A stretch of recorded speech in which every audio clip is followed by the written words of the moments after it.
There was a video posted on YouTube where 6 self-defense experts had a contest. And one of the contests was surviving 20 seconds with someone intent on stabbing them. That's all they had to do, was show that they could survive.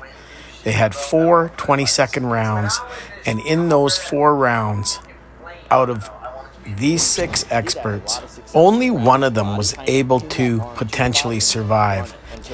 That is one martial arts expert, one self-defense expert surviving 1 out of 24 rounds, 24 20-second rounds. This is the reality of knife defense, and this is something that people really don't want to teach. They don't want to market knife defense as something that is more like, I might be able to help you to survive, but I can teach you the reality of edged weapons. When we train edged weapons, now, it gets ugly. And, here I got stabbed to death by Pierre-Luc. And all I was focused on was trying to control that knife hand. Again, Pierre-Luc did pretty good here. But he got stabbed a bunch of times, and then he got the knife away from me and stabbed me in the back. Now, God, this is a terrible thing. I want you to look at these stabs that he's giving me. I actually cover my body fairly well. 1, 2, 3, 4, 5 stabs I block, but then he changes up to my head and stabs me in the head.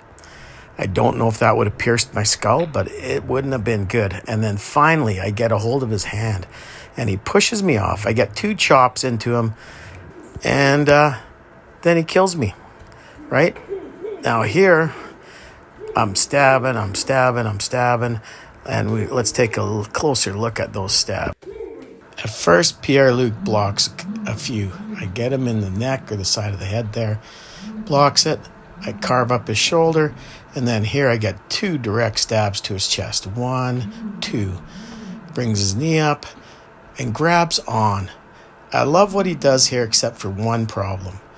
He's hanging on to the blade, but those palm strikes to the back of my head are a great idea. But I don't know if he'd be hanging on to this knife like that if that was a real edged weapon. That one, instant, right to the side of my neck or side of my head.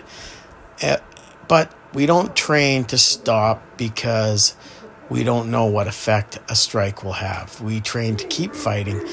And part of that is because if we are the only thing between us and our loved ones and violence, I may be willing to sacrifice myself for them. Now let's watch these sequences again. There's something interesting here. I likely murdered Pierre-Luc with those 2 stabs, but he manages to get his knife out quickly and stab me at least once in the neck. And this is not unrealistic because you don't instantly bleed out from even a mortal wound. And here, after I was potentially killed, I do manage to get my knife out and put it to work. These kinds of Pyrrhic victories are the reality of knife versus knife violence, which isn't really what's going to happen ever. So now I have something that represents either a tactical baton or a machete or whatever, something about 24 inches in length, and I'm using that. I've hit Pierre-Luc twice with it. I don't know if those shots in the face would stop him if that was a real baton or a machete, but they have a good chance of doing so. Now, as he enters in here and grabs onto my stick, there's something interesting I want to talk about here.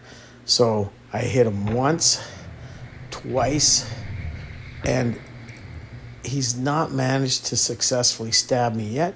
Hanging onto that stick, though. Again, if that was a machete, would he be doing that? At distance, Pierre-Luc lands 2 flicking shots through my face. I try to cover one with the hand. See, it's after. And I should have had my hand up here, but he hits me once more. and then I come in. And once I'm in, I'm able to put my knife to work. But I don't know if I would have been actually able to get in if that was a real weapon. So now we're trying longer weapons to represent canes. Okay, so I'm using a katana there. And I hit Pierre-Luc on the knee once. So far, he's not able to close distance without me hitting him with this large weapon. We are going back and forth, and I'm keeping him at bay by swinging it. Pierre-Luc will have to close distance with me, which you'll see him do in a second. And then this longer weapon is of no use. Look at him stabbing me in the throat there. So I thrust him once, hit him in the head once, hit him in the body. But people can take that shit with a blunt impact weapon. It's amazing what people can take. So if someone's committed to closing distance with you, it will happen. Now this one's a little interesting. Let's take a look at it. A longer weapon wielded with vicious intent and murderous intent may be your best bet against an edged weapon. But don't depend on it, because if someone is truly committed, they will close distance, and at close distance, the knife will be king. Thank you.